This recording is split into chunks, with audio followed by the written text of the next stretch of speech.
Hey, Mountaineer Nation, come on in to the West Virginia Mountaineer Lair with Kenny. Let's talk a little college football.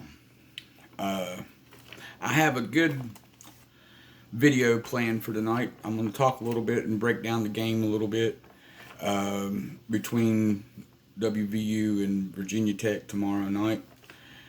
It's going to be at 7:30 on ESPN. I think the kickoff will be at 8. I'm not for sure. So tune in. The QB for Virginia Tech is Grant Wells. Pretty talented young man. He has a great arm. So we'll have to watch for him trying to go vertical on us.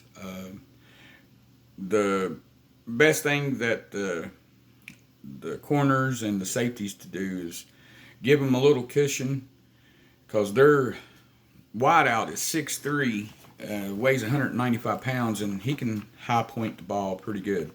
So we'll have to close down the pass routes for him to where it messes up the timing, so he's not able to get his hands on the ball as much. As long as we separate him from the ball, we won't have no problems that night. Now, they do have two good running backs, Chance Black and Nathan Walker. Very good running backs. So, we'll have to beware. That means our defensive line is going to have to step up their game. They're going to have to get off their blocks and track down the ball. Make sure that they don't let them bust through for big yardage, big chunks. If we can limit the amount of chunks that they do, we can run this game. The wideout that I was speaking of, his name is Christian Moss. Freshman, true freshman, and looks dynamite. So, yeah, we'll have to really watch him and keep close eyes on him. Now, the old linemen, they wasn't letting too much pressure get in there, but I don't know if they're going to be able to hold our front line. That offense line, it looks pretty rough. I really don't think that they'll be able to hold that line on us, so they ain't going to be able to score much. Now, as far as their defense is been pretty good. They're saying that their defense will be the second best defense that we faced all year. That's still, I'm not sold on that. I'll have to see it to believe it. So I just can't see it. With the way they've played, their offense should have had more chances and more scores if that was the case. They should have blowed out Wofford, but they didn't. They didn't blow them out that much. 28-7. That's not for a Power 5 team on an FCS team. That wasn't a realistic score. They should have scored more. They have, if they have the talent, they should show it. So, I really believe they struggled with Boston College. So, and Boston College is not that good this year. Everybody thought that Boston College was going to be pretty good this year, but Syracuse showed them that they wasn't. And so they've had a hangover ever since. So Boston College, it's hard on them. So Virginia Tech we're going to have to stop their run. Their run is where their running game is where they're making most of their points and yardage from.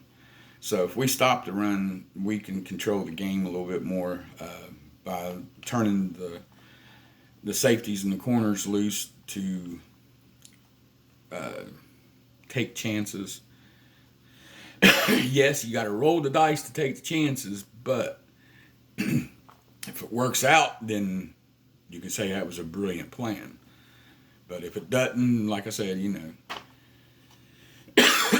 forgive me for coughing, y'all. So,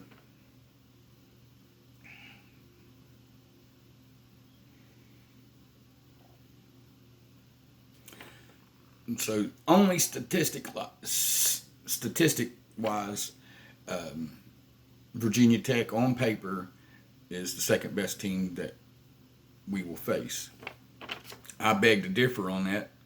I think the second best defense that we faced was Kansas.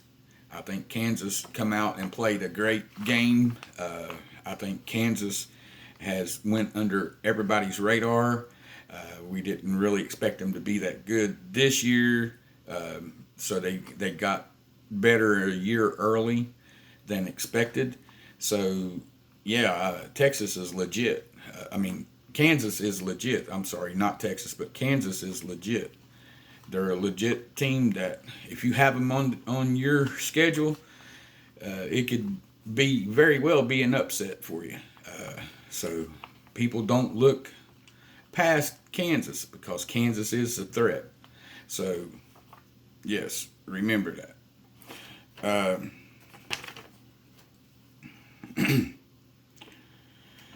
They do a lot of misdirectional plays.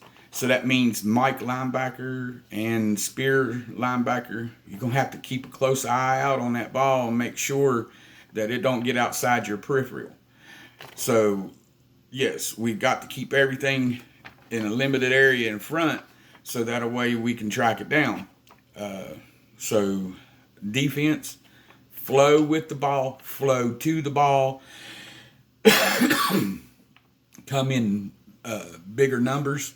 That way you can handle a person in the open field tackle that way. So, yeah, that's one of my keys. We're going to have to practice more fundamentals. Hit and wrap. Quit trying to strip the ball because sometimes that gets us in trouble and it gets extra yardage for the other team to get a first down or whatever, especially if it's on the fourth down. Don't do no hitting at the ball or anything like that. Don't worry about that. Get them down so we can get that fourth down and get them off the field. So quit trying to hammer the ball or strip the ball and worry about getting them down to the ground. Right now, that's more important.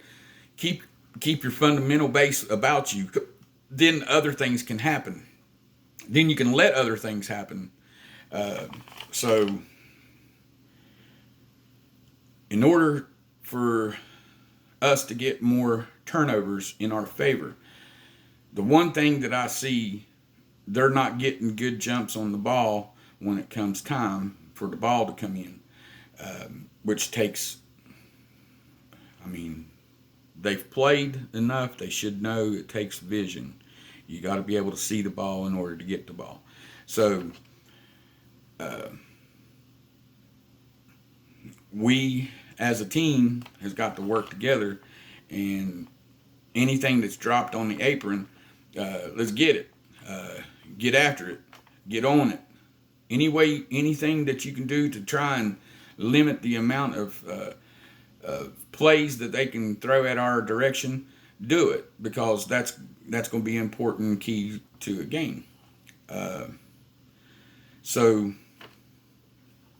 now let me go to the three things on WVU offense that we'll have to do in order to be successful tomorrow night. And one thing that I say is the most important thing, and that's protect our quarterback at all cost. You got to make sure he's safe in order for him to get the ball out. Next thing is establish the run early. If we can establish the run, that'll bring the defensive players in to where we can get more vertical passes out. And then when you see your shots down the field, take them. Don't be scared to pull the trigger. Go for it. That's what football's all about, is pulling that trigger and putting the pedal to the metal. So let's go out and score as much as possible. If you break the score records, then break the score records. let's get it going. Let's get it going. Yes. Okay, the three things on defense that I think that West Virginia is going to have to do, and it's very important that they do, and that's pressure and more pressure on the quarterback. First and foremost, you get him unhappy and get him out of that pocket, he's going to scamper and he's going to make mistakes, and that's what we want. We want him to make mistakes, so that way we can either get the ball back or cause him drop, and so on and so on. So the next thing on that is we got to make them one-dimensional. In other words, whether it's the run or whether it's the pass, they can't be two-dimensional. Two-dimensional, they might be able to get us. So what we're going to have to do is make them one-dimensional. So make them pass is what I say. If you make them pass, that gives our guys more chances of getting out there, seeing the ball, getting more better of a run on it, and getting to the ball. So, yeah. And the last, most important thing, keep everything in front of you. You can't make a play if it's behind you. If it's in front of you, you can make the play. So you got to keep everything in front of you. All right. Now, I promised everyone I would bring out a video tonight, and I came through. Thank you for stopping in the WVU Mountain Lair with Kenny. Until our next time, let's go Mountaineers.